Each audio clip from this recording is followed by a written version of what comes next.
The English Premier League has stopped betting companies from becoming the front of shirt sponsors of English Premier League football clubs.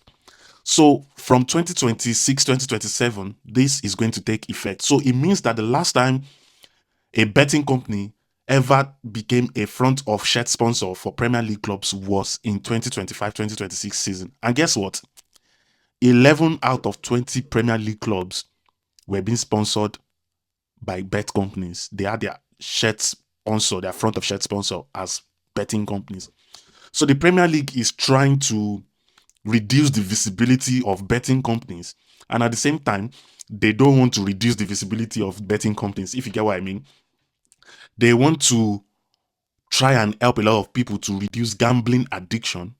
At the same time, they want to get money from betting companies. So it's a matter of the devil and the blue sea. The devil is chasing you, and there is a blue sea ahead of you. You can't jump into the blue sea, and you can't fight the devil. So that's what is happening.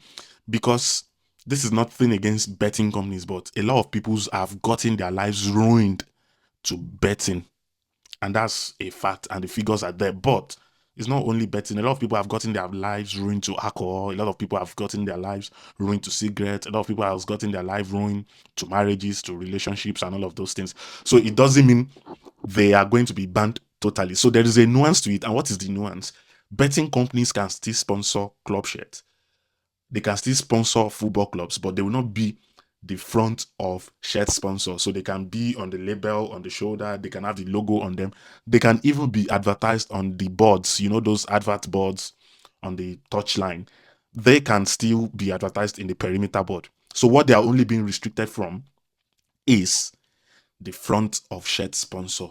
Come to think of it, let me list the 11 clubs last season in 2025-2026 season that had bet companies as their FOS sponsor. Aston Villa was sponsored by Betano. Bournemouth was sponsored by BJ88. Brentford was sponsored by Hollywood Bet. Burnley was sponsored by 96.com. Crystal Palace was sponsored by Net88. Everton was sponsored by Stake.com. Fulham was sponsored by SBO Top. Nottingham Forest was sponsored by Baileys. Sunderland was sponsored by W88. West Ham was sponsored by Boyle Sports. And Wolves was sponsored by DBet. That brings it to a total of 11 out of 20. So what the Premier League is trying to do is just kind of reduce the visibility, like I said, and not reduce the visibility at the same time. So they don't want to make bet as obvious as it used to be, but they still don't want to take betting away from the game. So the Premier League clubs that are affected were now forced to go and look for another shirt sponsor. So we now have banks like Monzo sponsoring shirts. We now have different new sponsors. We even have brands that we did not know that they were that rich, doing 2 million, 4 million, 5 million, 10 million front of shirt sponsor for football clubs. I could remember Chelsea had Autoglass, Chelsea had Yokohama tires, Chelsea had Samsung Mobile, Chelsea had IFS.ai. Chelsea had a lot. Why am I talking about? Chelsea is my club and I know about it. Man United once had Vodafone, which is a telecom. They had Sharp.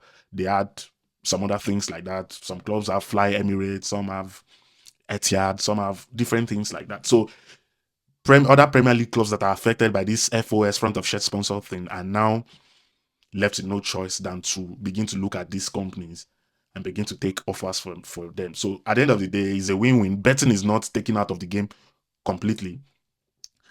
Some still have the logos on their shirts, on their shorts, on their shoulders, on the stripes, on the billboards in their stadium, and on the perimeter board and all of those things. But not as the front of shirt sponsor, because the front of shirt sponsor is assumed to be the most visible and is assumed to be the most prominent sponsor. So what do you think? I know some of you are gambling specialists. Some of you have made a fortune from gambling, and unfortunately some of you have not made anything from gambling. What do you think about this Premier League action? Do you think it's really worth it? Do you think they should take it completely, or you think they're just deceiving themselves, and you think it's not going to change anything after all? They can still advertise in the stadium, they can still put the logo somewhere on their shirt and all of that. And do you think that the market will become short and they will still go back to these betting companies in future? Let me know your thoughts and your opinion in the comment section. Don't forget to like this video, subscribe to this channel so that we can grow this platform to the next level. Thank you so much for watching. I promise you will see me again pop up on your screen in my next video, where we talk about football, transfers, analysis, commentaries, banters, and everything around football. Cheers, guys. Have a good one.